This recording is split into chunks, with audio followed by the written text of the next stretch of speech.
Bueno, ahora sí, ya no es una prueba.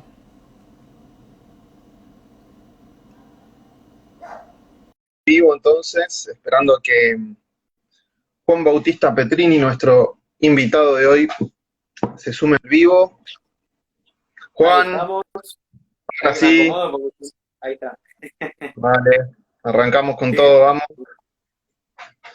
a ver si salgo ahí mejor. ¿Cómo va? excelente, acá ya habiendo hecho la prueba y todo, mucho mejor. Mucho mejor, sí, así nos aseguramos de que salga como queremos, ¿no? Dentro de las posibilidades que nos da el celular y Instagram, nuestra conexión de internet también, que siempre nos juega una mala pasada, y en mi caso también hay que agregarle que se me corta la luz cada 2 por 3, así Claro, que es realmente una suerte o una gracia del cielo que estemos haciendo este vivo en este momento. hay que agradecer. Che, vos estás con el infantable mate, así que Sí, sí, siempre tiene que estar acá, porque esto es una charla, es como si estuviéramos en persona conversando un rato con la gente. En este caso vamos a estar hablando un poquito sobre el libro, los libros, pero ¿qué hay más allá del libro, no? Pero antes, bueno, quería empezar, si te parece, eh, presentándote un poco a la gente, porque los que me siguen seguramente no te conozcan, y está bueno que sepan quién sos, ¿no? Quién es mi interlocutor. Así que les vale, paso a contar un poco. Juan Bautista Petrini, que lo van a poder ver ustedes, porque es co-conductor del programa Toro y Pampa en Radio AN24 junto a Pablo Souto. Ayer tuvieron su programa, los jueves a las 20 exacto. horas, siempre salen en vivo, así que los invito a que los vean en Radio AN24. Acuérdense, Toro y Pampa, como la canción de Almafuerte, ¿sí? Y en honor a ellos le pusieron ese nombre. Tal Y cual. Juan Bautista es también aprendiz del taller de corte y corrección donde nos conocimos, en el taller de Marcelo Di Marco. Así que tenemos un lugar en común y tenemos un origen literario en común, una misma escuela, por decirlo así. También él es estudiante en la Facultad de Filosofía y Letras de la UBA, de la carrera de arte, ¿sí? Y es militante del nacionalismo argentino, pero él se define, sobre todas las cosas, como un poeta. Así que me gustaría, capaz que empecemos a romper el hielo. Dale. Digamos, ¿qué es esto de ser poeta? ¿Qué significa para vos? ¿Qué considerás sobre este punto? Y después arrancamos con lo nuestro. ¿Qué te parece? Perfecto, perfecto. Mira, por sobre todo, Damián, bueno, como mencionaba, fuimos al mismo taller y bueno, seguimos yendo, quizás vos estás en otro horario, yo sigo en los martes a las 10 de la mañana. Pero de ahí, en haber compartido un horario, bueno, ya empezamos a charlar todo y de hecho estas charlas nosotros las solemos compartir en persona. Eh, pero esta es la primera vez que te voy a estar contando a vos qué se siente ser poeta y, y muy orgulloso de mí quizás considerarme con ese mote, ¿no? Porque por ahora yo estoy escribiendo versos que hacen poesías, las corrijo en el taller, que eso es fantástico porque eh, tanto la visión de Marcelo como maestro, cultura, y de los compañeros realmente suma mucho a la cuestión, el corregirlo a la obra.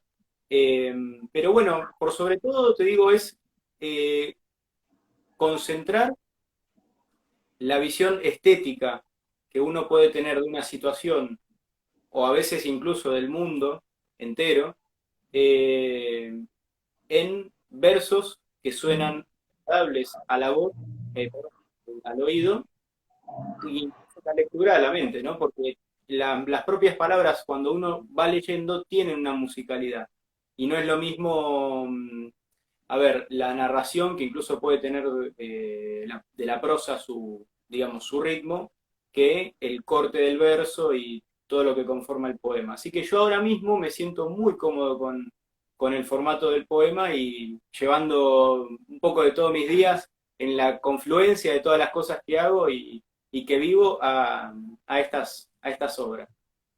Y voy Sí, camino a una publicación. Así a que una, perdón. cuando junte una buena cantidad de poemas, voy a una publicación y ya te voy a preguntar ahí algunos detalles que vos fuiste, bueno, estudiaste edición, ¿no? Excelente, excelente. Me encanta eso, me encanta que los autores publiquen y más el género de la poesía, que es un género tan poco valorado hoy en día, y que yo creo que también el desconocimiento de la gente viene por el lado de que para qué sirve un poema, ¿no? Vivimos en una época tan materialista, tan de lo concreto, que el poema, que me habla de una cosa pero me remite a otra, digamos, ese lenguaje metafórico se me escapa de las manos hoy en día, ¿no? Tengamos en cuenta, esto lo digo para el público también, que no es más que otra forma de expresarnos, ¿sí? La poesía, así como a través de la narrativa contamos historias y de ahí se desprenden muchas cosas, la poesía nos liga con la estética, que era lo que decía Juan Bautista, y la estética tiene que ver con lo bello, ¿sí? Es otra forma de acceder a lo verdadero, a la verdad, a través de la belleza, ¿no? Tal cual, tal Y cual. nosotros hoy vamos a tratar de alcanzar la verdad en respecto a un tema, vamos a tratar de preguntarnos al estilo, un poco, digo, modestamente, ¿no? Al estilo, con ese espíritu griego de preguntarnos por las cosas, porque nosotros nos hacíamos una pregunta en este tiempo que veníamos hablando, ¿no? Este, mm, Acá en Bookstagram se habla mucho de libros. Todo el tiempo es, miren lo que leí, les comparto mis lecturas del mes, qué bueno que está este libro, entonces se los voy a reseñar, quiero hablarles de él. Pero, ¿qué pasa detrás de ese libro? Digo, porque solemos tomar al libro como un objeto que fuera casi como mágico, como un fetiche, era lo que decíamos en privado la otra vez cuando conversábamos. Pero olvidamos que detrás de ese objeto, que tiene como una doble naturaleza, que después vamos a hablar de eso, una naturaleza mercantil, comercial, de un objeto que tiene un precio, un valor de uso y de cambio, ¿sí? Que se comercia, pero también tiene una naturaleza simbólica que excede al precio y al valor monetario. Entonces, este libro, este objeto tan extraño que es el libro, digamos, tiene un montón de manos detrás eh, que interactúan para que ese libro exista y llegue a donde llega. Entonces, la cuestión viene por este lado. Voy a contarles lo siguiente, que lo he sacado de la Cámara Argentina del Libro, esta información. Es una información oficial, no me la inventé, no la saqué de un blog por ahí, sino que es una fuente autorizada, ¿sí? Es la Cámara que regula de alguna manera toda la actividad editorial, perdón, en nuestro país, la Argentina. Y resulta que nos dicen que en 2019, ¿sí? El último año que se tiene datos completos, antes de todo el desastre del 2020, se publicaron como publicaciones nuevas 27.371, ¿sí? Publicaciones. Digo publicaciones y no ejemplares, ¿sí? Es decir, supongamos que Juan Bautista edita su libro y lo publica, bueno, eso es una publicación. Ahora, después están los ejemplares de esa publicación, ¿no? Una tirada de 50, 100, 300, 1500 libros. Repito, entonces, hubo 27.371 publicaciones nuevas en 2019 en la Argentina, sin contar las reimpresiones. Esto dio un total de, escuchen bien, 35.407.779 libros impresos. Esto no tiene en cuenta los que ya existen en el mercado, que no se han vendido y suman un volumen aún mayor. Pero para redondear, 35 millones de libros se imprimieron en la Argentina en 2019.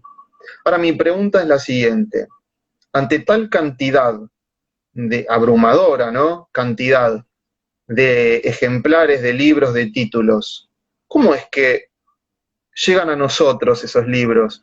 Porque nosotros no nos hacemos con todos ellos. Es decir, hay una cantidad limitada que llega a nosotros. ¿Por qué esos libros y no otros distintos? ¿Es que realmente nosotros elegimos esos libros o nos llegan por otro canal? Es decir, ¿existe algún tipo de imposición o en realidad nuestra voluntad y libre albedrío es el valor que rige en la elección de cada libro que llega a nuestras manos? ¿Qué tenés para decirnos de esto, Juan? Mira, como charlamos alguna vez, hace unos cuantos meses, creo que la mejor, digamos, todas las buenas recomendaciones y las mejores vienen de boca en boca. O sea, cuando alguien que está charlando con vos te recomienda algo, es porque todo eso pasó por la vida de una persona y no es simplemente, digamos, un panfleto en el medio de la calle, ¿no? Tal cual. Pegado. Eh, entonces, esa recomendación es la más valedera de todas. La mayoría de los títulos que yo he leído en estos últimos años ha venido de ahí, digamos, de recomendaciones tanto del taller o de amigos, de gente que lee y le gusta y dice, che, te recomiendo mucho este libro porque no sabes cuánto, digamos, me impactó a mí. Algunos han pegado mucho más, otros han pegado menos, claramente, eh, como obras, ¿no? Como decir, che, qué buen libro. Pero bueno, a mí me causa, digamos, mucha sorpresa el hecho de que la mayoría de estos libros son libros que o son muy clásicos que en las librerías de usados o en las propias librerías de cadena las encontrás al final de las estanterías, al fondo y quizás en ejemplares usados también. Eh, pero son, digamos, los libros más comunardos. Ahora, los libros más marketineros o los que te ponen al principio de la entrada a la librería, decir, bueno, son las últimas publicaciones sobre personas exitosas o paisajes hermosos de viajes, pero esas obras que te cambian la vida, ¿por qué no están ahí adelante? ¿Me entendés? Eso es lo que me sorprende.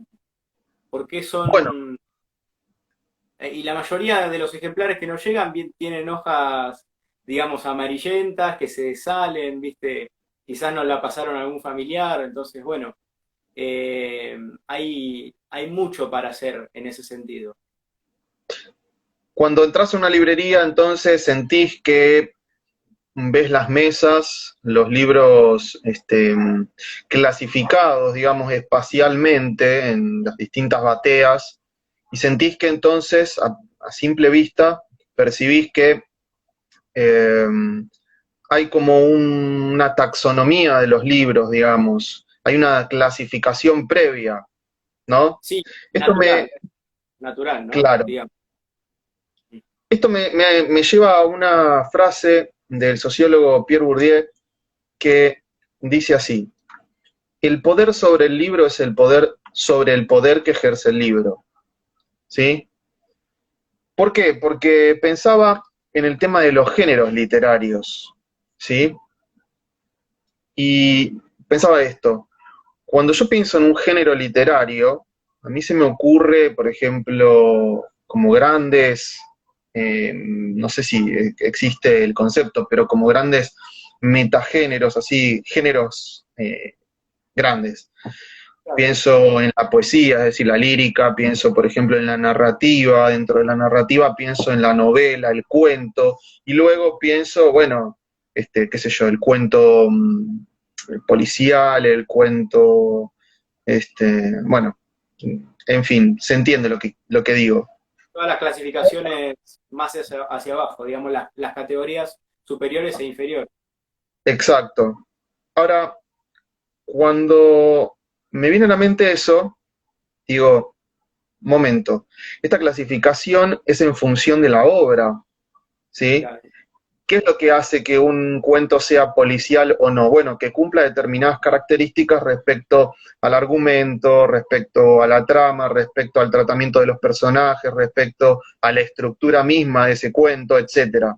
¿Sí? tal cual. Pero después me encuentro con que entro a una librería, al igual que te pasa a vos, y encuentro divisiones, catalogaciones que no corresponden a este tipo de características. Es decir, son géneros, entre comillas, que no están pensados en función de la obra, sino del mercado. Y ahí nos Exacto. encontramos, por ejemplo, con la literatura juvenil, ¿sí? Que no está pensada en función de, no sé, las características de la novela juvenil por sí misma, sino en función del público al cual está orientada esa novela. ¿Mm? Claro.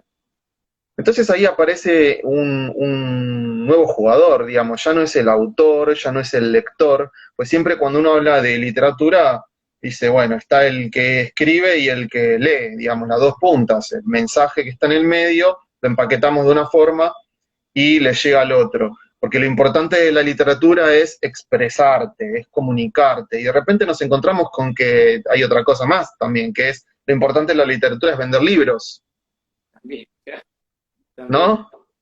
Exacto. Entonces, este, ¿quién está detrás de todo esto? Digamos, lo único que importa en la literatura es comunicar, es narrar, es transmitir lo bello en el caso de la poesía, o hay otras cosas. ¿Se puede filtrar, por ejemplo, alguna ideología detrás de la literatura? Sí. Sí, yo considero que sí, en el sentido, bueno, depende cómo definamos la ideología, viste que hablando, digamos, entre las personas sabemos que hay dos concepciones. La ideología como lo concebía Carlos Marx, como unas lentes que te distorsionan la realidad en base a unos preconceptos o ideas previas, ¿no? Él lo expresaba como que el capitalismo instalaba, mediante su ideología, la dominación por sobre el obrero alemán, ¿no? Que después va a llamar proletario. Pero bueno, para no irnos por las ramas, Sí, tenemos ese sí. concepto de ideología como ideas que distorsionan la realidad y después el otro concepto de ideología como un conjunto de ideas particulares y que se pueden, digamos, delimitar de alguna manera sin especificar si corresponden a la realidad o la distorsionan. Yo creo que la literatura siempre transmite una ideología en este sentido de que el autor propiamente expresa sus ideas ahí, las concentra, digamos, las comprime en este mensaje que está llevando, y cuando el lector las descifra, bueno, ahí las asimila y bueno, también puede haber no, quizás no la mejor interpretación que el autor quiso de su obra, pero siempre hay una transmisión general de ideas, en el sentido de la ideología se filtra, sí, por la literatura, pero en el campo, digamos, de la ideología como conjunto de ideas. Ahora, después, ideología que distorsione a la realidad, bueno, sí, también la hay. Y lo podés ver en los libros que le están dando hoy a los chicos en las escuelas, que tienen, no sé, a la bruja que juega al fútbol y que es como si fuera o tienen modelos de familia totalmente distorsionados. Bueno, todo eso ligado a la ideología de género que ya sabemos que viene entrando en la sociedad impuesta culturalmente. Ahora pensaba, esa ideología que deforma, eh, ¿cómo la presento para que no, no parezca una deformación? ¿Sí? Interesante. Y ahí era lo que hablábamos la otra vez, creo que en este punto es central, sobre quiénes son los que intervienen en la creación de un libro. Porque Alejandro Katz, que yo lo tuve de profesor en la carrera de edición, en el tiempo que estuve allí en Filosofía y Letras, que lo van a encontrar dando vueltas por TN y en un montón de canales, escribiendo en La Nación y demás, pero a pesar de todo eso, tiene una frase que está muy buena que dice, los autores no escriben libros, escriben textos que los editores convierten en objetos impresos. Y ahí quiero hacer una aclaración. Yo cambiaría la palabra editor para que no pensemos en una persona ahí mala, tipo el jefe del periódico donde Peter Parker le vendía las fotos, Claro. este, sino, digo, la industria editorial, diría yo. ¿Sí? Entonces, releo la frase. Los autores no escriben libros, escriben textos que la industria editorial convierte en objetos impresos. claro. Entonces, el libro es mucho más que el texto. Y la ideología, de la cual vos bien hablás, eh, se filtra en, a través de no solo el texto, sino en las demás partes que componen el libro. Es decir, el libro en su totalidad está impregnado de ideología, de una determinada concepción de la realidad que quiero transmitir. Por eso, ¿querés mostrar alguno de los libros que tenías por ahí como para que lo veamos de manera práctica y que el público lo entienda un poco mejor? Sí, por supuesto. Teníamos, mirá, aunque quizás no vaya mucho con lo que vos decís, pero el Lazarillo de Tormes lo quiero recomendar. Ahí está. La tapa es Excelente. horrible, pero la obra es hermosa. La tapa de este ejemplar, ¿no? Como veníamos especificando. Bueno, pero mira, Eh, sí, vos decís que no tiene mucho que ver con lo que estamos hablando, pero yo creo que sí, mostrarlo en la cámara, así la gente lo puede ver otra vez. sí, claro, ahí va. Esperamos un segundito. Mira, Ahí va. yo creo que el Lazarillo de Tormes es mi análisis que hago, ¿no? En este momento. Es un libro que pertenece a esa literatura clásica de la que vos hablabas, de la cual te referías al principio, esos libros que trascienden, digamos, ¿no? Y justamente la ideología ahí no se filtra en querer mostrar algo, sino en esconderlo, porque el Lazarillo de Tormes es el típico texto que a vos te dan en la escuela, y por lo tanto que necesariamente tiene que ser aburrido en ese sentido. No es, quiero decir que lo sea, sino que es como la típica obra que se lee en la escuela para nunca más volver a leerse, porque la leí en la escuela, entonces es aburrido, es sinónimo de la ley por obligación.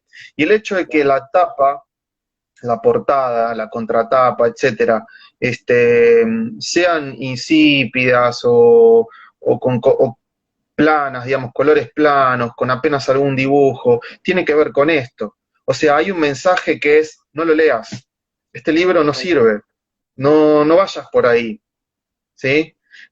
Pensemos en la literatura juvenil, es todo lo contrario, digamos, es como el fruto prohibido, léeme, léeme, léeme, ¿no? Entonces creo que Eso, ahí también hay ideología. sí, sí, sí, sí. Y ahí entra la herramienta del marketing, que vamos a decir que, digamos, hablando un poco brutamente, porque no somos ninguno de los dos expertos en marketing, pero sabemos que, digamos, mediante herramientas cautivantes pueden llevar a la propagación de un producto que puede ser tanto malo como bueno en sí, ¿no? Entonces, no es malo el marketing por sí mismo, sino ver qué es lo que te vende, porque a veces venden humo con obras que por ahí parecen magníficas, pero son muy vacías, eh, y a veces directamente bueno, te están escondiendo un montón de desastres atrás de quizás un libro de escuela para chicos con una tapa medio, ¿cómo te puedo decir? Progresista o cosas por el estilo. Pero, a ver, hay que reflotar digamos, que la obra, el ejemplar, o sea, la obra se tiene que hacer presencia en el ejemplar que vos, como bien decías en la frase de recién, el editor lleva a un objeto de la mejor manera en todo sentido, tanto en la hoja como en el tamaño de letra, como si va a llevar alguna gráfica, alguna imagen, digamos, entre las hojas, entre los capítulos, la tapa, la contratapa, todo el estilo que se le puede dar al libro, lo puede, digamos, elevar, ¿me entendés? Por más que la obra sea ya de por sí magnífica. Eso es lo que yo considero en cuanto al marketing, cómo puede eh, embellecer a un desastre o embellecer a algo ya hermoso. O también puede hundirlo, También, también, como en el si caso es del Lazarillo. tal cual, como bien decías recién con el tema de la literatura escolar clásica. Sí, sí, o con esa idea de que lo clásico por ser clásico se vende igual, entonces no me voy a gastar en el empaque, por decirlo así, ¿no? Claro, El claro. típico libro, no sé, de Borges que te venden en la colección de La Nación o Sí, es en- verdad, con tapa dura, medio como anquilosada y el nombre del autor así arriba nada más. las tal recuerdo. cual.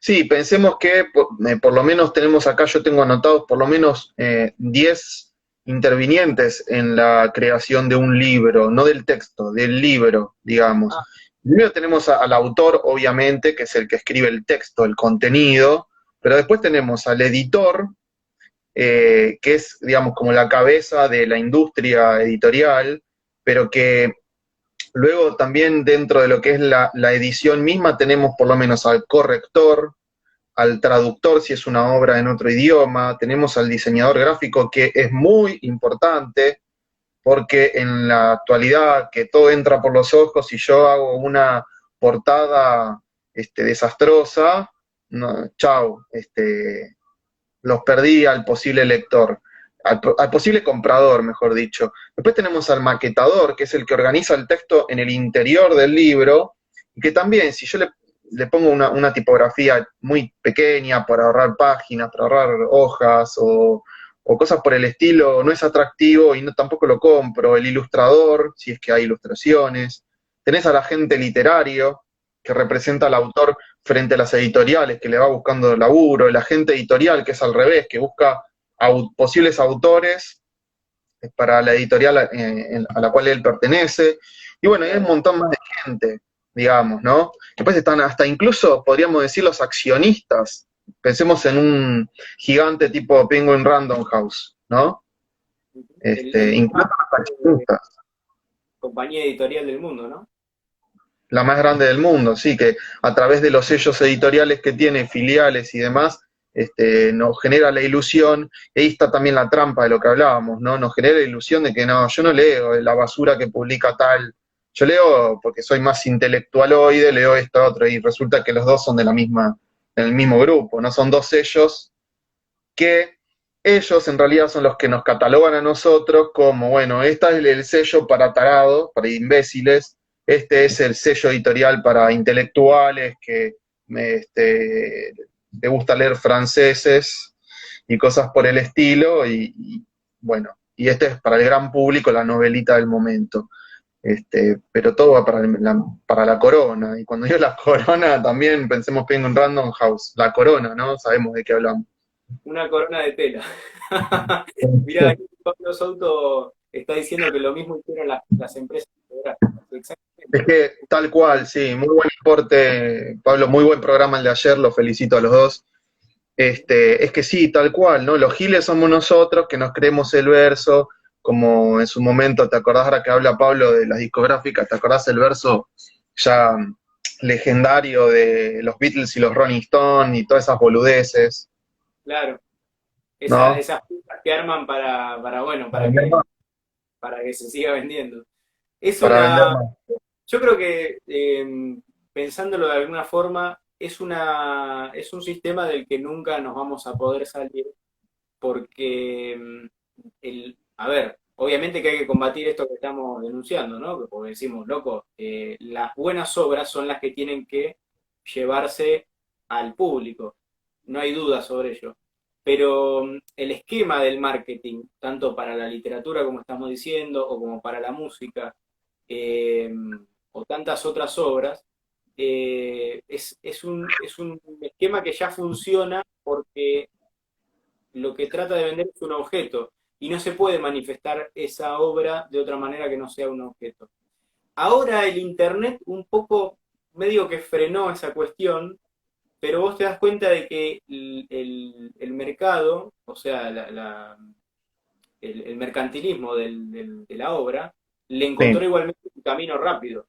O sea, ya, todos usamos el Spotify, aunque sea pago o gratis, lo usamos, ¿no? sí. O vemos el YouTube para buscar los temas. Entonces, no es que el Internet revolucionó todo y ahora todo es gratis y punto, no. Es evidente que el mercado y toda la industria cultural encontró su camino a este cambio revolucionario que fue el Internet. Sí, como por ejemplo en el caso de la literatura, para no irnos del tema, eh, por ejemplo, las editoriales que buscan autores en Wattpad, Claro, que ahí tenemos está. el caso como paradigmático de la terrible, y terrible lo digo no porque esté bueno como usamos los argentinos la palabra terrible, sino en el sentido verdadero, terrible, novela, novela, After, por ejemplo. No sé si sabes cuál es la... Sí, que seguramente sí. Fue muy No, conocida, fue un boom allá como por 2015, 2016. Pero, bueno, algún día voy a hacer, cuando la termine, porque me estoy obligando a terminarla, la estoy leyendo. Tiene como encima como 700 páginas, podría tener 100. claro. Eh, pero es una historia que surgió de Wattpad, ¿no? Y algún día voy a hacer un vivo sobre eso diciendo por qué para mí es pésimo. Y no tiene que ver con gustos. Y esto quiero aclararlo, sobre todo por la gente de Bookstagram, ¿no? Porque no se trata de gustos. O sea, si me pareció lindo, me pareció feo, si me gustó que... A veces encuentro cosas tan locas, por decirlo de alguna manera potable, como que este libro no me gusta o no hay que leerlo porque hace una apología a la violencia del hombre contra la mujer. Y uno dice, bueno, a ver, ¿cómo es que él hace la apología? A ver, y sigue leyendo las historias de la persona que puso eso, y resulta que en realidad es porque había un personaje, ¿no? Sí, Que supongamos, ¿no? Le pegó a una mujer. Y claro. uno dice, bueno, para ahí lo que no estamos comprendiendo es la diferencia entre realidad y ficción. Tal cual. Pero además vos, imagínate con este caso, digamos, porque hoy es realmente polémico en el sentido de que la gente lo charla y lleva a sendas discusiones y sobremesas y todo.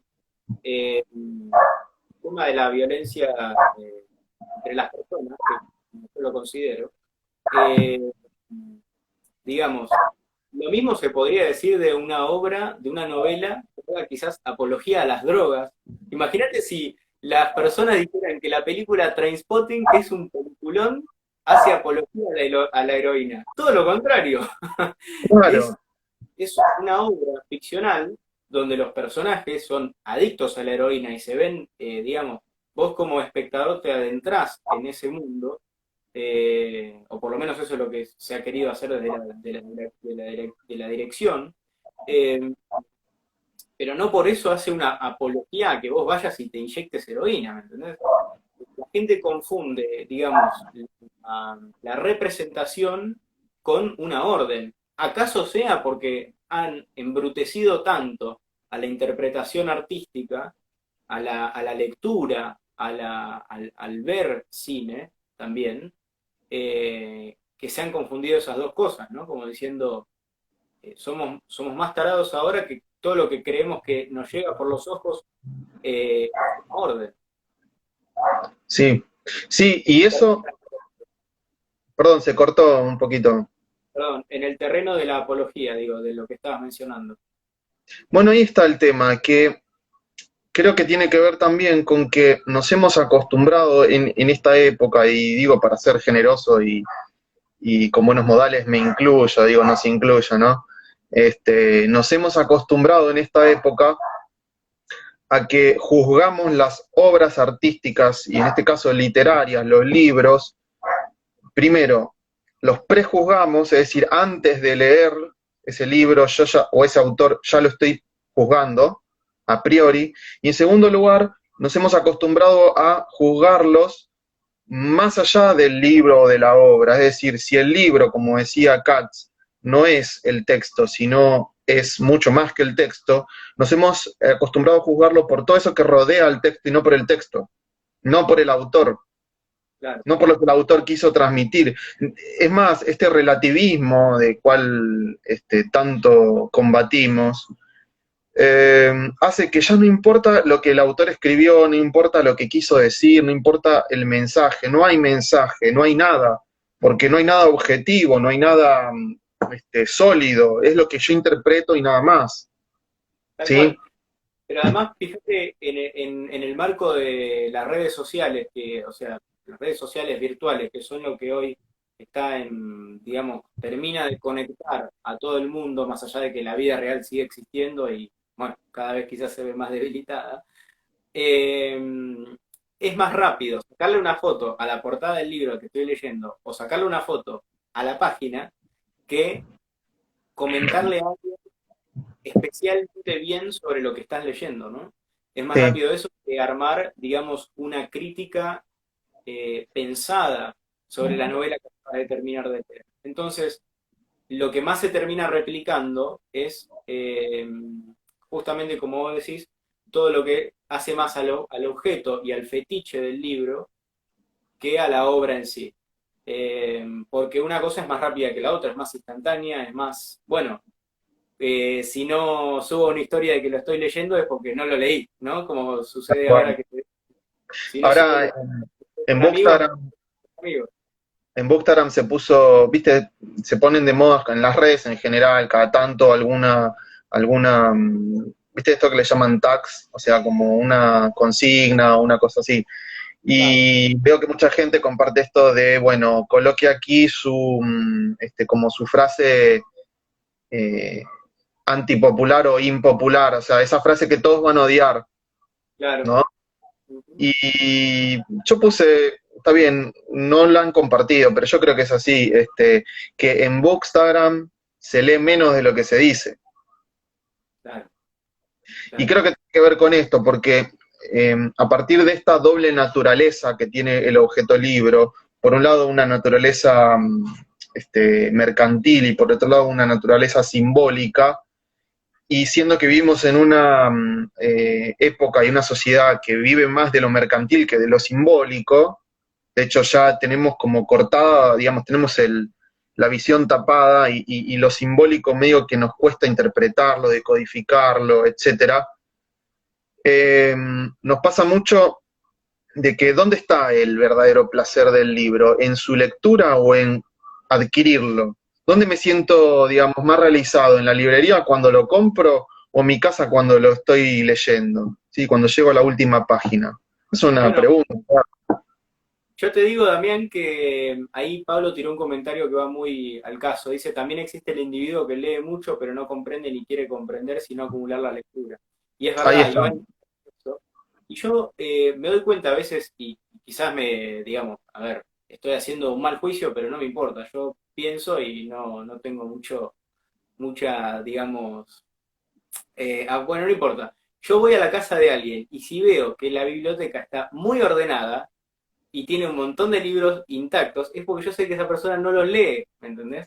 Porque si leyera, tendría cientos de libros tirados por la casa, uno en un cuarto, otro en el living, empezados a la mitad, no importa, pero movidos de lugar, ¿me entendés? En alguna forma desordenados, porque una cosa es tener una biblioteca como la que tengo yo atrás y decir, miren cuánto lee, y como hacen a veces que se rellenan a propósito de bibliotecas en algunas oficinas, y otra cosa es realmente interactuar con todo eso. Si vos venís a mi casa, tirado por toda la casa, tengo acá, tengo una biblioteca ahí enfrente, tengo en el otro cuarto libros empezados, y nunca, digamos, los puedo llegar a ordenar bien en una magna biblioteca como algunos tienen, ¿no? Hablando de eso, siguiendo con el tema del fetiche del libro. Sí. Sí, bueno, he conocido una persona que me sorprendí y era medio como que, bueno, dámelos a mí, ¿no? Tenía toda la colección que en su momento había, creo que era el Diario de la Nación, o no sé si había salido en los kioscos de diarios, de las novelas de Stephen King. Ajá, La tenía completa y el agravante es que estaban en el celofán original.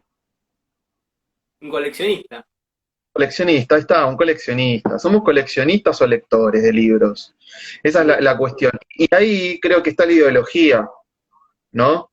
Porque lo que dice Pablo tiene que ver con la ideología, totalmente. La ideología de hoy ya no es como antes, cuando, por poner un contexto para que la gente lo entienda, pensemos, por ejemplo, qué sé yo, eh, no sé, en historia argentina, en la época de Rosas, donde había opciones políticas muy claras, o la época del peronismo, donde también estaba, o en la época más general, digamos, de la Guerra Fría, donde no leas esto, tenés que leer esto, ¿sí? Sí,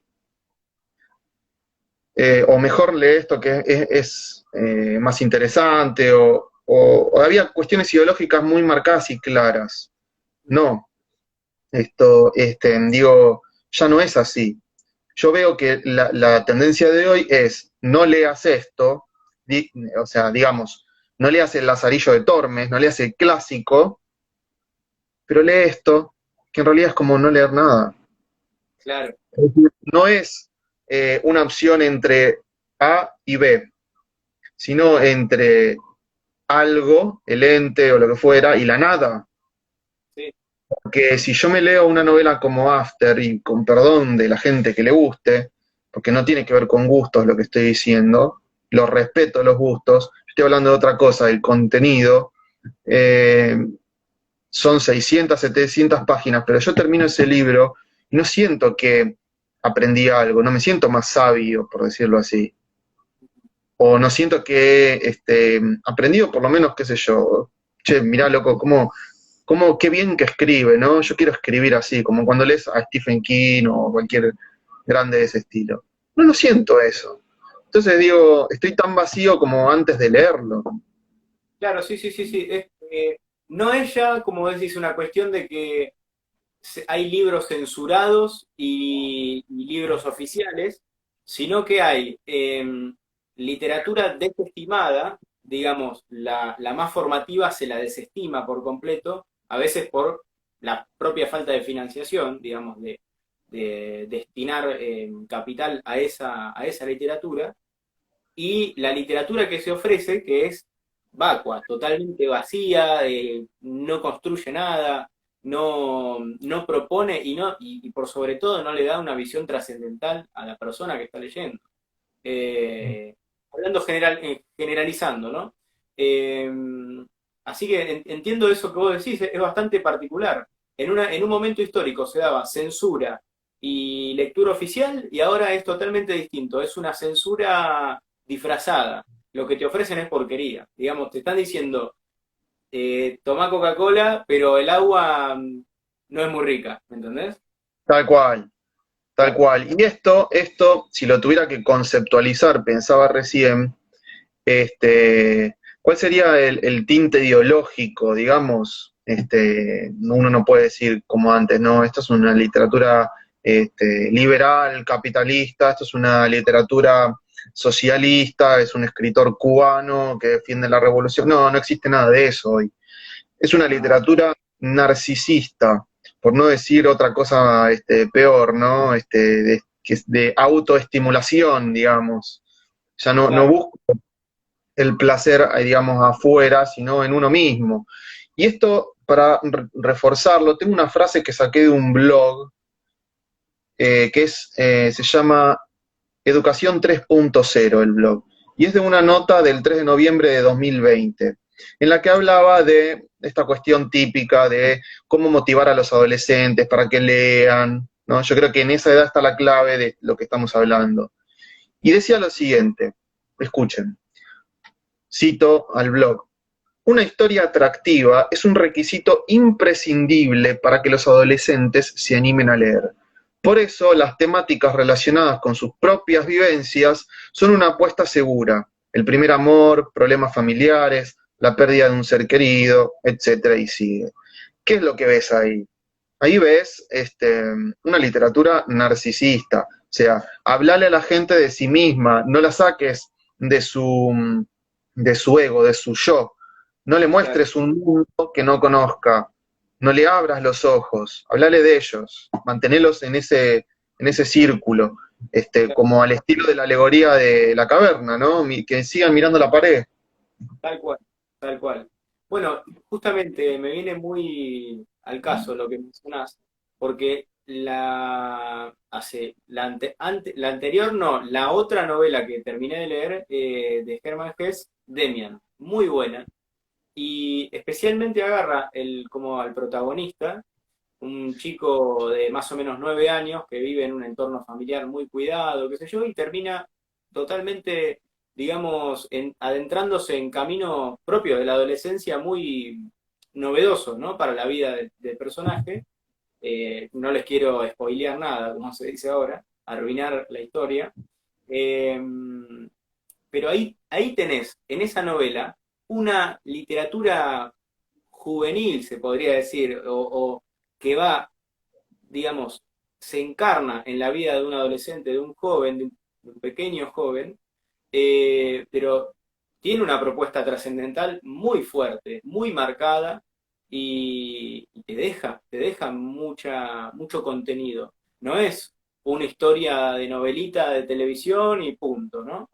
Entonces, se puede con una historia con ciertas características proponer mucho y proponer poco. Lo de hoy en general propone muy poco todo. O sea, son cosas olvidables, no son memorables, ¿no?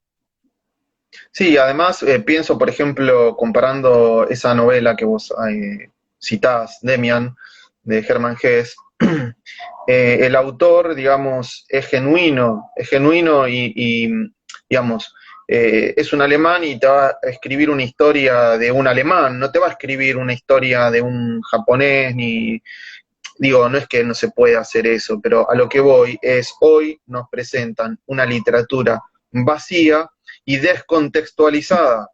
¿Para qué?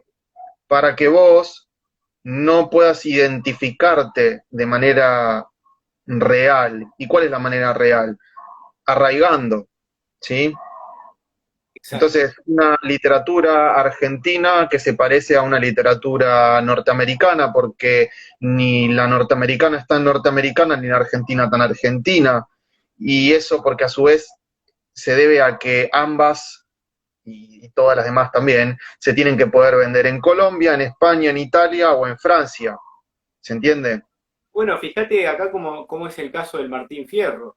El Martín Fierro sabemos todos que es el poema nacional, El poema nacional, o- pero, o sea, todos sabemos eso, pero todos revivimos sus versos y las andanzas de Martín Fierro en nuestra vida, porque realmente hay mucho para espejarse eh, en, en esa, digamos, en esa aventura de Fierro.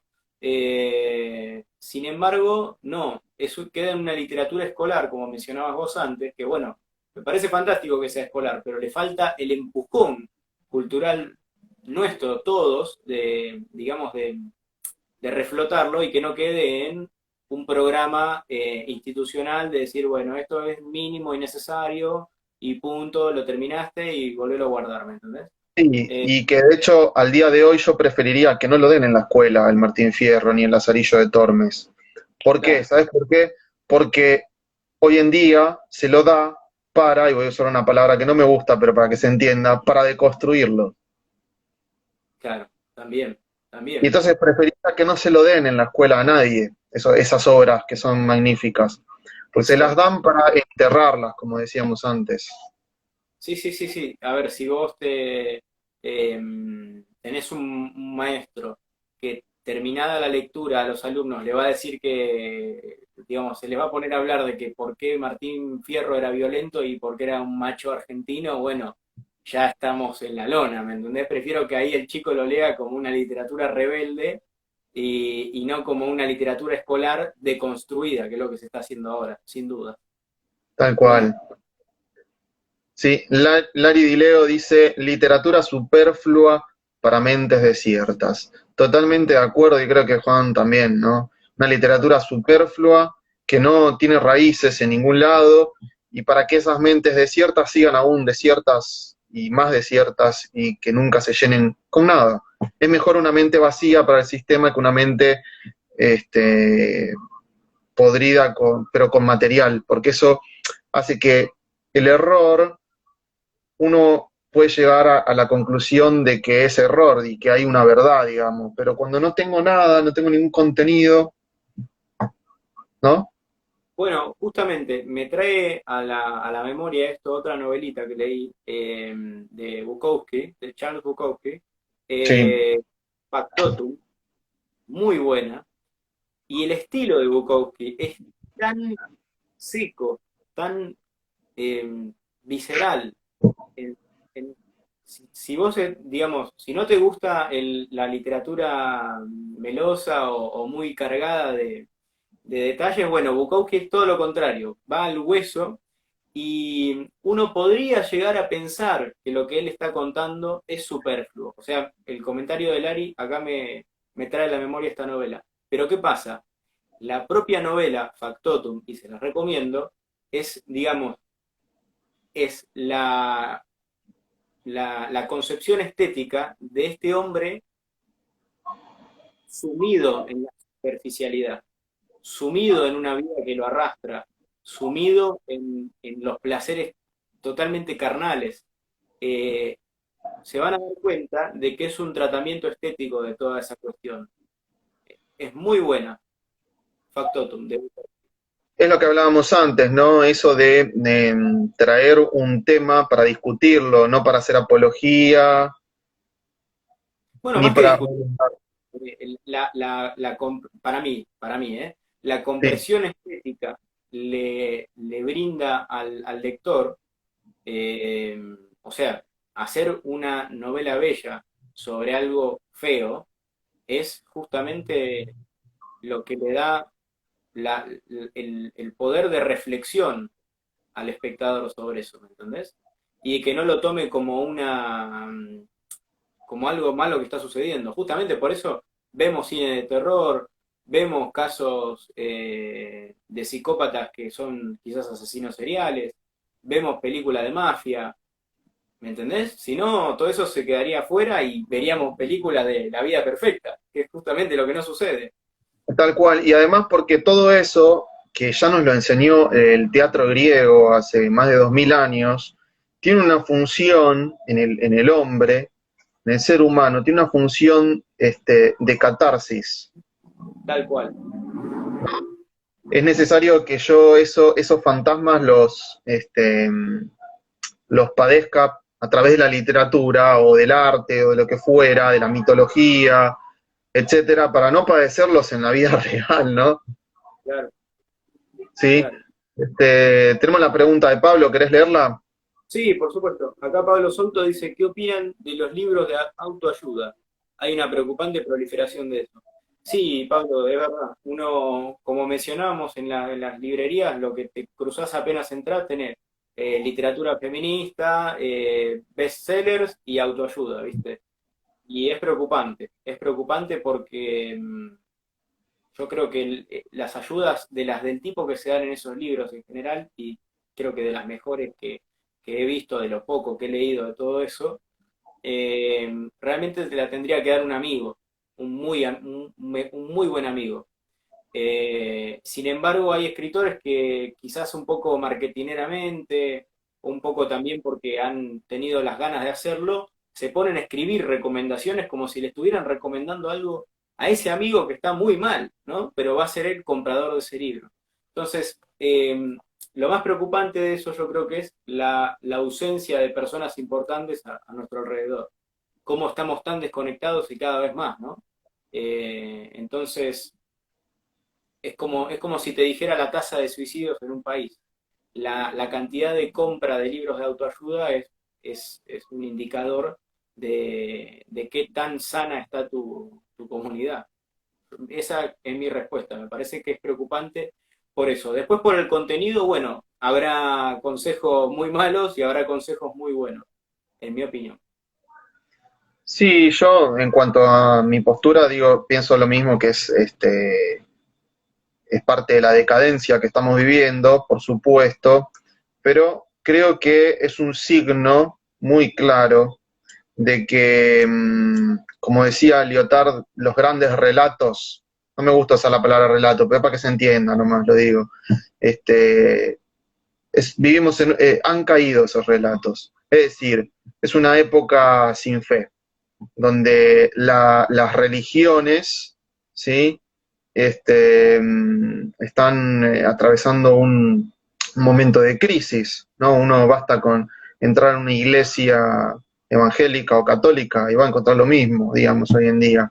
A nadie le llama la atención entrar a una iglesia de ese estilo progre, digamos, hoy en día. No, no me dice nada, no me da ningún mensaje de trascendencia.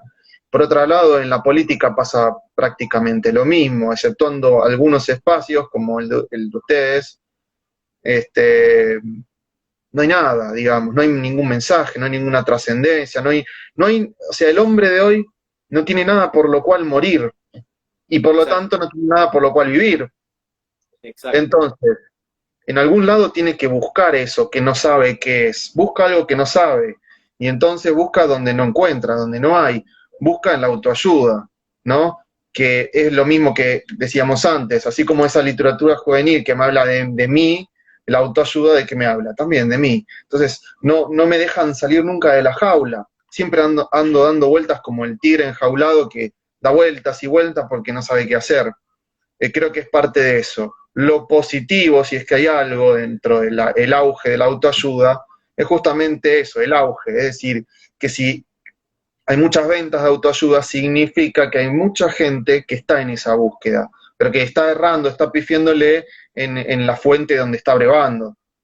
Claro, ¿Sí? tal, Pero si se tal. pudiera canalizar eso, y me olvidaba, por último, también es el fracaso de hoy en día, de que no llega la filosofía o que el hombre moderno perdió esa capacidad que propia del occidente, que nos caracteriza, del preguntarnos por las cosas, por el cosmos, por lo que existe, que viene de los griegos en adelante, y que hoy nos chupan huevo, perdón por la expresión, a quien le moleste, pero hoy preferimos escuchar a algún filósofo de cotillón, de esos que andan dando vuelta por los medios, que nos diga cosas a las cuales digamos, qué interesante, mirá cómo sabe este tipo, y nada más.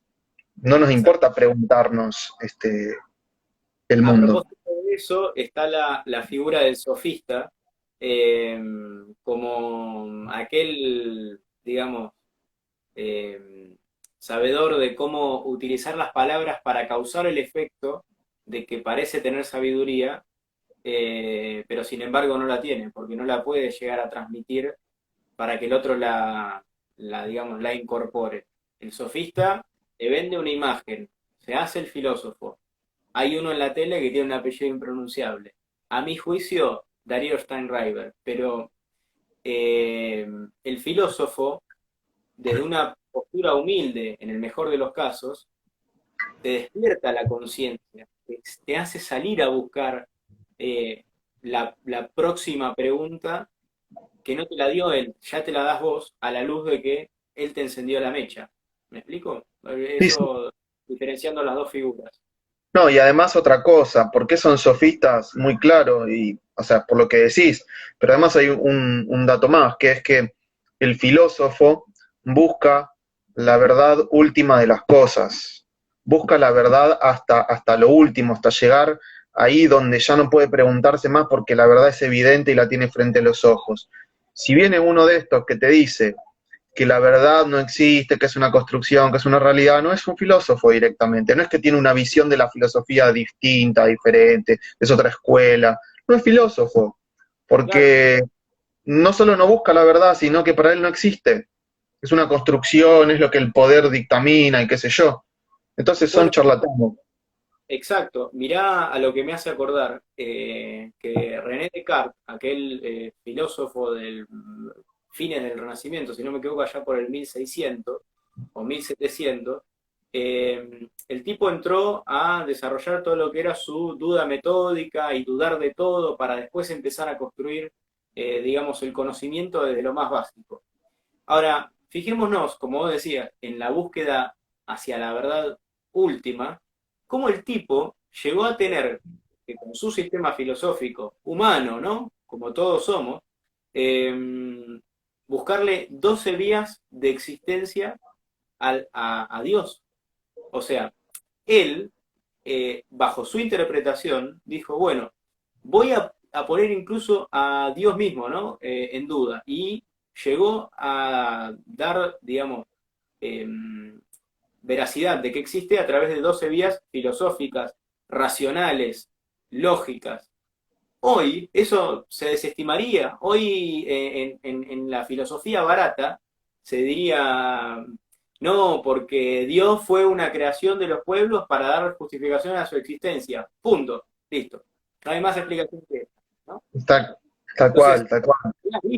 qué gran abismo que hay entre esa situación de René Descartes, que fue hace unos cuantos cientos de años, con la de hoy. Sí, porque digamos, eso ya no le importa a nadie, porque la gente de hoy te va a decir, ¿y a mí qué me importa si Dios existe o no existe? Eso queda para cada cual, que cada uno crea lo que crea. No, no, no quiero perder tiempo en eso. Yo quiero algo práctico, algo ya. Por eso el libro de filosofía de hoy, el que te escribe el filósofo de hoy, se parece más a esos videos de YouTube que te dicen 30 cosas que no sabías en 10 minutos, ¿no? Entonces, vos sabías que para los griegos el concepto de verdad, bueno, gilada nada más, ¿no? Que no le sirve a nadie, es como para demostrar, mirá cómo sé, y tener una frase para decir en el asado y mostrarle lo demás. Pero hasta ahí nomás, porque si decís dos frases ya sos un intelectualoide de que te la da rajada acá, ¿no? Tal cual, tal cual. En el Bueno, asado Juan, o en la cena vegana. claro. Porque vos sabías que los pitagóricos no comían carne y que incluso para ellos las arvejas tenían alma. Oh, mira vos, entonces hay que ser vegano. Es contenido anecdótico, no es contenido reflexivo. Ahí está la cuestión. El contenido reflexivo no se detiene nunca. El contenido anecdótico se almacena, es un dato. Me Claro, hace acordar mucho a como decía, y como dice en realidad el filósofo Alberto Huela, la teoría del disenso, grande. un grande total, el disentimiento entre las escuelas de pensamiento, incluso entre las personas, crea conocimiento. ¿Por qué? Porque son dos personas que están poniendo esfuerzo por explicarse ellas mismas, ¿entendés? Y esto quizás lo estoy haciendo en mis palabras y no son las palabras de él. Vayan a verlo. Alberto Vuela, la teoría del disenso, y nosotros en el programa le hicimos una entrevista, Torri Pampa, Alberto Vuela. En cambio, el consenso, el que todo sea un ok, ok, perfecto, perfecto, estoy de acuerdo Anul, con todo, respeto todas las posturas, no comparto pero respeto, muere. Ahí la opinión muere. ¿Me entendés? sí, Entonces, sí. esto es parte también de lo que hace hoy la corrección política. Sí, y la opinión que es parte de ese camino de búsqueda, porque la opinión no puede ser nunca el resultado, digamos, de todo de esta búsqueda filosófica del conocimiento, etcétera, porque la opinión es un conocimiento muy subjetivo que puede ser verdadero como falso y no es con seguridad ni con necesidad, ¿no? Claro, Pero que exacto, hay que darle el lugar que tiene. Digamos, hoy la opinión ha ocupado el lugar, la doxa ha ocupado el lugar de la episteme en términos griegos. Y en es lo realidad que no, o sea, no es la verdad la opinión, puede ser una herramienta para llegar a la verdad, pero no es la verdad. tal cual. Y con esto digamos, del disenso y de ir buscando, como para retomar un poco la charla en respecto a los libros y para ir cerrando, yo quería postularte o plantearte una cuestión para que justamente a ver si disentimos, si consensuamos o lo que fuera. Respecto a esto de la literatura vacía frente a otra literatura con contenido, ¿no? Esta ruptura que se da en esa tradición literaria occidental, ¿no? Que viene de Grecia, pasando por Roma, la Edad Media, que reformula todo eso y le inyecta la sangre, el espíritu del cristianismo. Eh, Llegamos hasta el día de hoy y hoy todo eso es como que se lo deja de lado por algo que supuestamente es superador, pero que en realidad no le llega ni a los talones, y es toda esta literatura vacía, ¿no? Esta carcasa de literaria que nos venden hoy en día. Yo tengo una hipótesis, ¿no? Y quiero que lo charlemos como para ir finalizando, supongo que por pasarnos 2, 3 minutos no hay problema, no sé, por mí está bien. Perfecto, no hay drama. Bueno, y yo me pregunto esto, ¿en qué momento de la vida, no digo en qué momento de la historia, porque sería remontarnos, digo, ¿en qué momento de la vida de una persona de hoy se da este quiebre respecto a la literatura? Entre una literatura que forma parte de esa tradición occidental y cristiana, greco-latina, que tiene que ser desechado porque eso es de eruditos, eso es de sabiondos, eso es de académicos, ¿no? ¿De qué te la das? No pongas a leer eso. ¿En qué momento de la vida se desecha eso para adoptar de manera legítima, legitimada, esa literatura vacía? ¿En qué momento de la vida sucede eso? Yo tengo una hipótesis, ¿no? Mi hipótesis es que estas dos literaturas que forman dos campos, ya no hay un campo literario, sino que está como el campo de la literatura popular, y con popular me refiero simplemente a masiva, ¿sí? El campo de esta literatura más bien popular y el campo de la literatura más bien erudita, pero no porque sea erudita, porque la gente común no puede acceder a Aristóteles, sino porque ha quedado relegado para los eruditos, ¿sí? Lamentablemente. Entonces digo, estos dos campos, yo tengo una hipótesis, que es que esto comienza en la escuela secundaria, ¿no? Con esto que hablábamos al principio. Yo te doy los clásicos, pero vos por fuera, que tenés 16 años, 15 años, ya estás en una cuenta de Instagram compartiendo libros. Pero no compartís el Lazarillo de Tormes, compartís After, compartís Harry Potter, compartís cosas que en la escuela no vas a leer, ¿no? Entonces, Sí. para mí, fruto de mi pensamiento, y es lo que quiero que discutamos, en ese momento de la adolescencia, y debido a dos cosas, al mercado editorial, que te inyecta la literatura más vacía, y con esto, ojo, no digo que toda es vacía, Harry Potter no me parece vacío, ¿Mm? Lo aclaro, pero digo, te inyecta esa literatura juvenil, ¿no? Que te dicen qué leer, y al mismo tiempo la escuela es la encargada de decirte lo que no tenés que leer, es decir, presentándotelo de una forma aburrida o no presentándotelo, ¿no? Y ahí se dan los dos campos. Yo veo que cada campo tiene sus propias reglas, digamos, cada mundillo, cada uno tiene sus propias formas de legitimación de lo que debe ser leído y de lo que no. Y cada una tiene su propia escala de valores. Por ejemplo, el campo de la literatura masiva, ¿no? ¿Quién impone las reglas? El mercado editorial. Eh, cuando un libro es legitimado, digamos, cuando una obra o un autor, bueno, la publicación, los concursos, el renombre de las editoriales, salir en los periódicos, etcétera. Y el valor supremo es la cantidad, el dinero, el número, los libros vendidos, los libros leídos, etcétera, ¿no? Los temas y los géneros literarios existen en función de las ventas.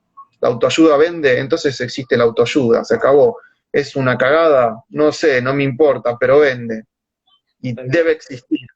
Y por el otro lado, esa literatura tradicional que se convirtió en erudita, porque ya solamente acceden los eruditos a esa, los académicos, solamente yendo a la universidad vas a encontrarte con eso, ahí las reglas las impone la academia.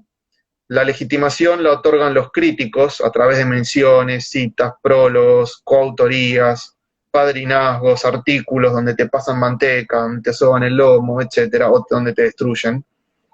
Y el valor supremo es la calidad, pero pongo comillas porque es la calidad que otorgan los mismos críticos, ¿no?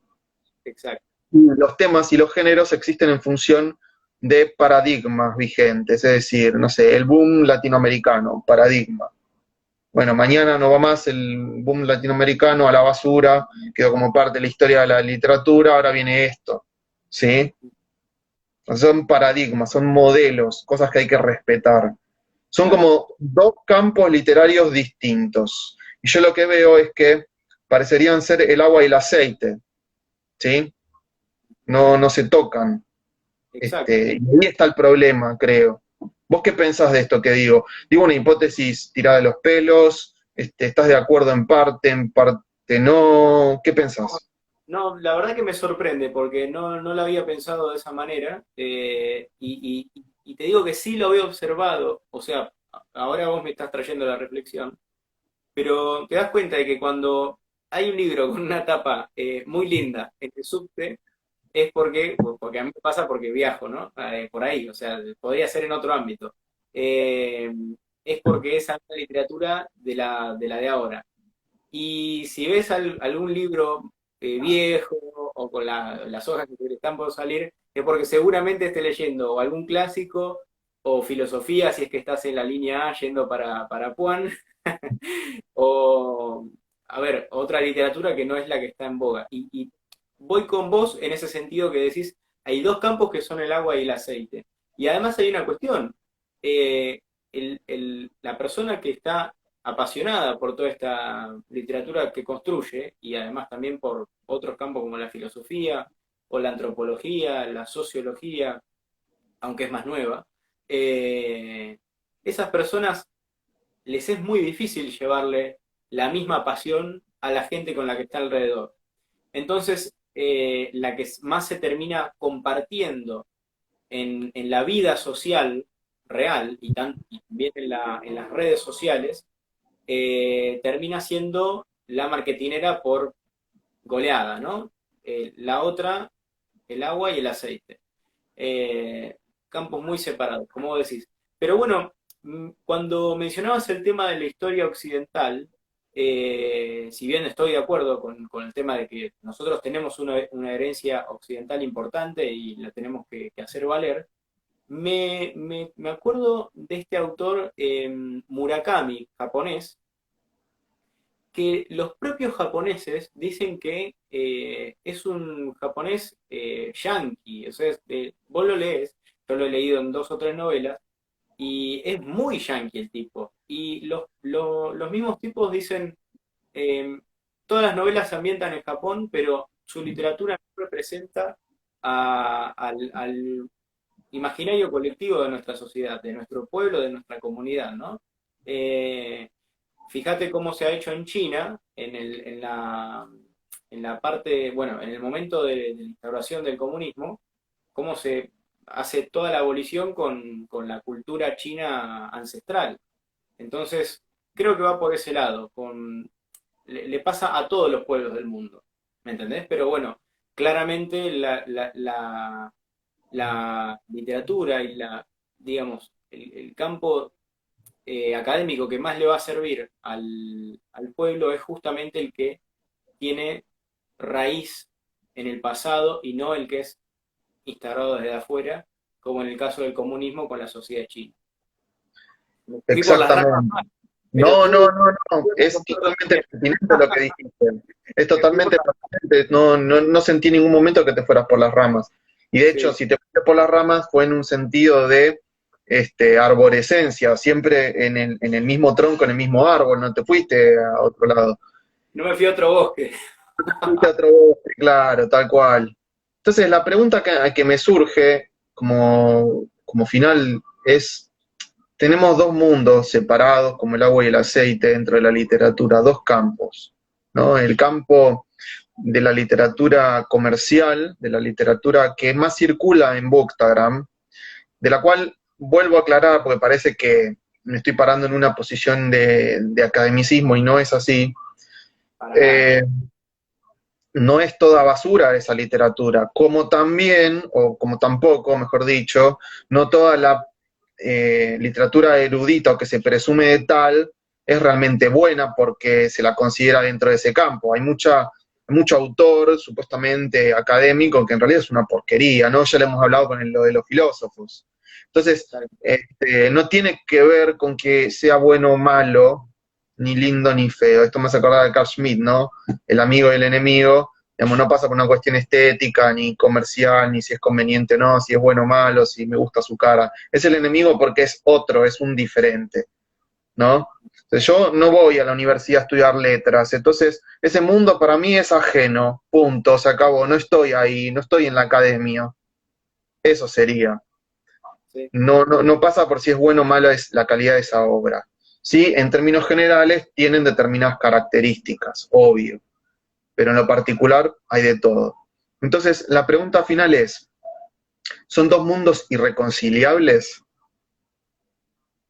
Interesante, interesante. Estaba justo pensando en eso, yo creo que más allá de que nuestra sociedad se ha ido especializando en los campos a los que todos se abocaban como comunidad, eh, creo que lo mejor sería que todos tengamos un poco de todas las especialidades, ¿no? O sea, una visión integral de la comunidad.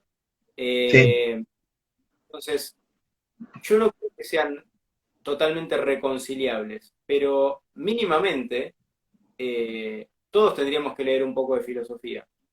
todos tendríamos que leer un poco, por lo menos, de antropología. ¿Va a haber antropólogos? ¿Va a haber filósofos? Sí, por supuesto. Va a haber poetas, va a haber escritores de ciencia ficción y lectores apasionados del policial clásico y lectores apasionados del policial negro. Pero mucho más provechoso sería que todos conozcamos, aunque sea un poco, de todo lo que está en el campo para, ¿cómo te puedo decir? En las minas de nuestro pueblo, de donde podemos extraer muchas riquezas culturales. ¿Me explico? Entonces, no sé si son totalmente reconciliables en el sentido de que todo sea igual, sino que siempre va a haber una diferencia entre categorías y entre especialidades y entre campos literarios, pero sí tendría que existir una interrelación provechosa para que todos podamos, digamos, realizarnos como comunidad, porque tenemos que, por lo menos todos, saber qué es lo que le pasa al otro, ¿entendés? Saber un poco de filosofía, saber un poco de antropología. Sí, en ese sentido, y para aportar, digamos, dar mi aporte a la respuesta también y seguir con esto, que sea una charla, pensaba, retomo lo que dijiste, esto de construir comunidad y partir de lo nuestro, ¿no? No tener como erudita o académica determinada literatura, sino buscar nuestra verdadera tradición literaria. No me refiero únicamente a nuestra tradición nacional, sea en el caso de Argentina, sea en el caso de Colombia, sea en el caso de España. No quiero decir solamente nacional en el sentido que no hay, Cerrado. que no hay que entender, sino, claro, lo pongo en palabras de lo que dice Vuela, ¿no? El ecúmene, ¿no? En nuestro contexto cultural más grande. Nosotros somos de Occidente, tenemos determinado espíritu, y el que no sepa de esto, digo, vaya y búsquelo. No lo voy a poner a explicar ahora, porque a eso quería referirme. Tenemos una tradición literaria nosotros. Tradición que viene del latín tradere, que significa transmitir, ¿no? Es lo que se ha transmitido de generación en generación. Es algo que está vivo, no está muerto. ¿Mm?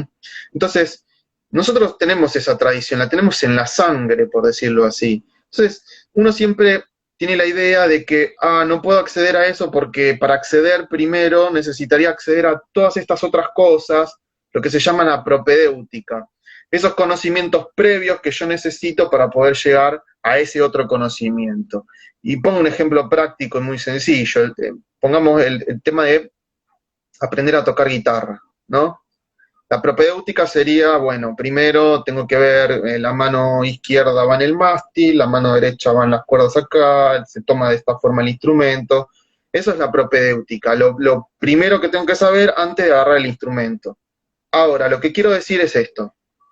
Nosotros no necesitamos esa propedéutica para llegar a nuestra literatura, porque la tenemos en la sangre, esa propedéutica. Es lo que forma nuestra tradición. Es decir, en el caso de la guitarra, todo el mundo tiene una guitarra en la casa o en la casa de los padres o en la casa de un primo. Todo el mundo ha visto que otro toca guitarra en un fogón a lo largo de su vida. Entonces, no es algo ajeno a nosotros. Ya sabés cómo es, ya sabés cómo se agarra la guitarra y cómo más o menos se ponen las manos. No sabés los acordes, las notas. Bueno, eso lo aprenderás. Pero no necesitas nada previo, no tenés que estudiar latín y griego para leer a Platón.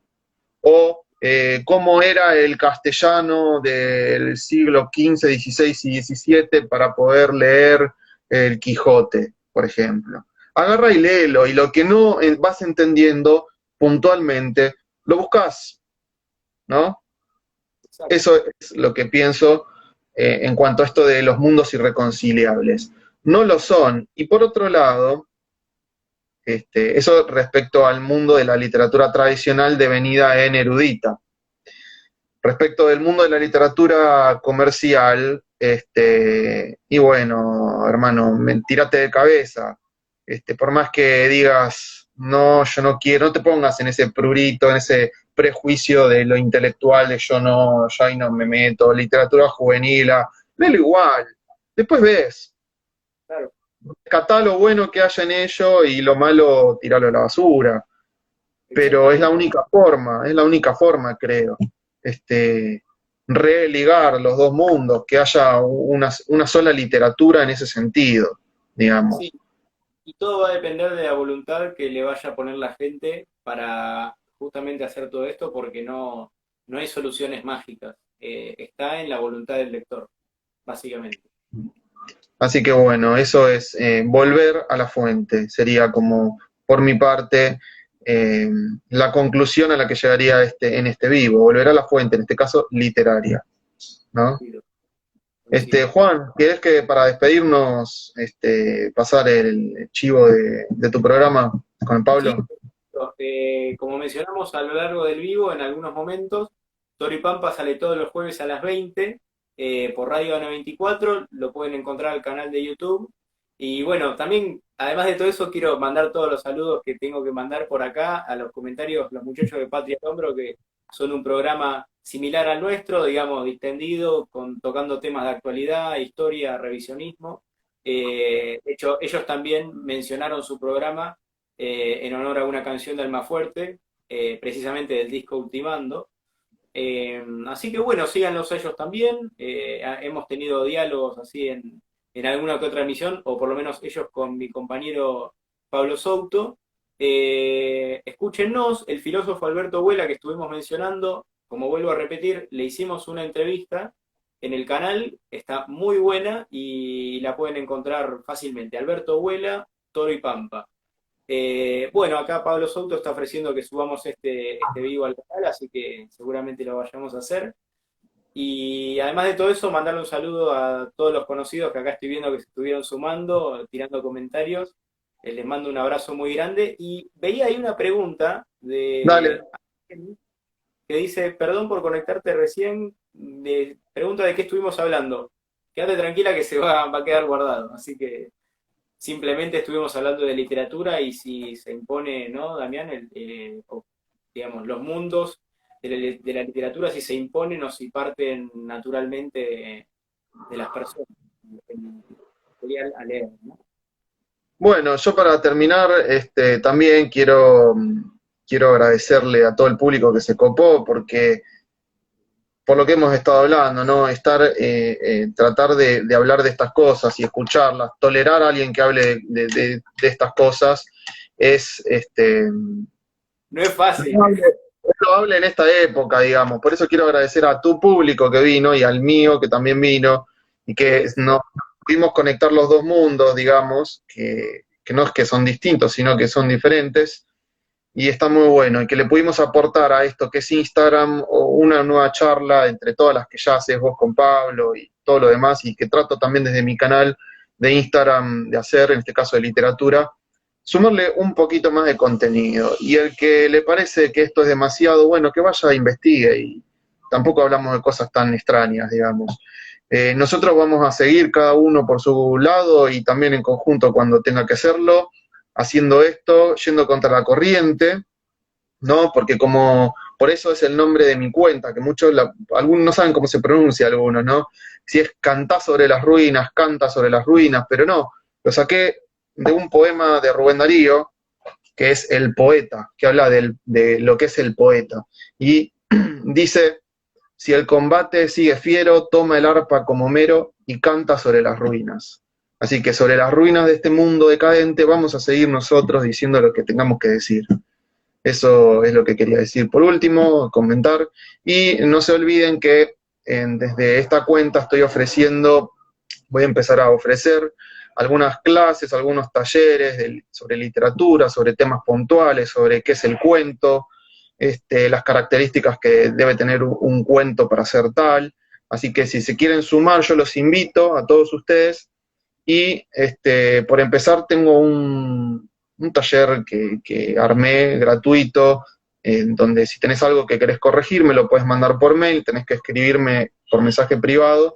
El tiempo límite era hoy, pero ya que hicimos este vivo, lo voy a extender hasta mañana el tiempo límite de ese taller. Me envías por mail tu cuento, tenés que entrar a la publicación del feed de mi cuenta para ver las condiciones, el formato que tiene que tener, o el comienzo de una novela, y lo corregimos. Después te hago la devolución, reenviándotelo a tu propia cuenta de la cual vos me mandaste esto, y queda ahí, digamos, que te sirva para mejorarlo, para corregirlo, para repensarlo desde otro lugar.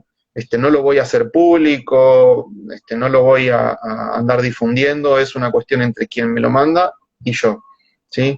Como para darme a conocer también y para brindar esta ayuda, ¿sí? Así que los que quieran lo pueden hacer. Bueno, Juan, me encantó y creo que a la gente también porque tuvimos un montón de gente en vivo.